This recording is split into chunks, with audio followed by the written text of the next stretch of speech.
Bonjour Père. Bonjour Karine. Manifestement, je pense que tout le monde voit que nous sommes à Lourdes, dans ce pèlerinage diocésain. Je crois que beaucoup de monde a beaucoup de joie à être de ce pèlerinage. Nous sommes près de 800 à être présents et c'est vraiment un grand bonheur parce que la joie elle est perceptible dans chacun. Nous avons eu un beau lancement, nous avons commencé à ce pèlerinage ce matin et c'était... on sent toute la volonté de vouloir partager, échanger, prier et pouvoir nous porter les uns les autres. Et puis alors, c'est une joie de revenir à Lourdes, parce que ça fait quand même plusieurs années que malheureusement ce n'était pas possible. Alors c'est la première fois de revenir à Lourdes en pèlerinage après la pandémie. Donc dans la période quand même difficile que nous avons traversée. C'est la première fois comme évêque de Créteil et donc de découvrir aussi la grâce de ce pèlerinage. Je pense que chaque diocèse a une spécificité dans le pèlerinage diocésain à Lourdes, l'habite à sa façon. Donc je découvre là aussi la façon christolienne de venir en pèlerinage à Lourdes. Une façon qui me plaît beaucoup. En plus nous le faisons avec les familles là. Et donc il y a les enfants et les jeunes qui sont avec nous. Et c'est vraiment ça donne, je crois, une tonalité particulière à notre pèlerinage de cette année. Cultivons la joie de l'amour dans nos familles.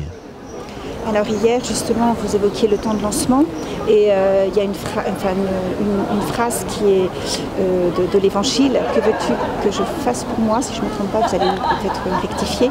Est-ce que vous voulez peut-être nous en dire un petit peu plus par rapport effectivement aux personnes qui nous regardent?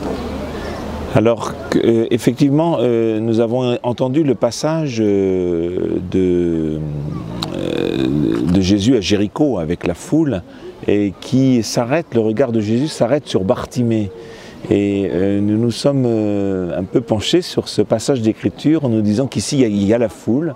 On pourrait se croire chacun anonyme dans une masse de gens, même si la foule n'est pas très nombreuse, mais quand même il y a beaucoup de monde, quoi, hein, et ne serait-ce que notre pèlerinage, mais qui se joint aux autres pèlerinages. Et il est important de se dire qu'il y a une parole qui est cherchée en chacun de nous. Quand Jésus dit à Bartimée « Que veux-tu que je fasse pour toi ?»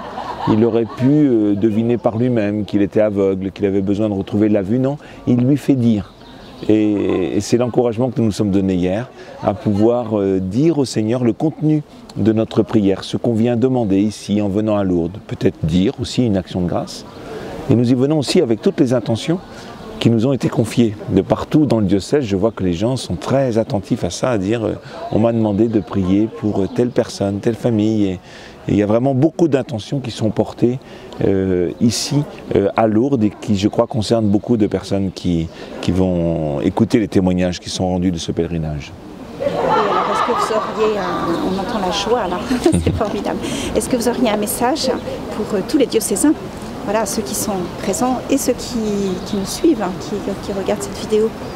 Alors pour tous les diocésains, je pense que je dirais que vivre un pèlerinage diocésain à Lourdes, vous voyez, ce n'est pas le pèlerinage de ceux qui ont décidé de venir en pèlerinage, bien sûr, ça se constitue de ça, mais c'est aussi un pèlerinage du diocèse de Créteil. Pour ma part, à la question « Que veux-tu que je fasse pour toi, diocèse de Créteil ?» je dis au Seigneur, eh bien, rends-nous capables de témoigner clairement de l'Évangile et donne-nous la force et la capacité de mettre en œuvre ce que tu nous auras inspiré. Alors c'est un peu ce que nous cherchons aussi à travers nos différentes contributions récentes dans le synode sur la synodalité, dont la synthèse va être finalisée la semaine prochaine. Nous disons au Seigneur ce que nous souhaitons et lui verra ce qu'il peut mettre en œuvre avec nous, là où les rêves des équipes, des contributeurs à ce synode deviennent aussi les rêves de Dieu, ils deviendront réalité. Et là où ils ne sont pas les rêves de Dieu, le Seigneur nous inspirera le chemin qui prendra en compte nos aspirations les plus profondes. J'en suis sûr, en tout cas c'est ma prière ici à la grotte. Merci beaucoup et puis je vous souhaite une très bonne fin de pèlerinage. Merci,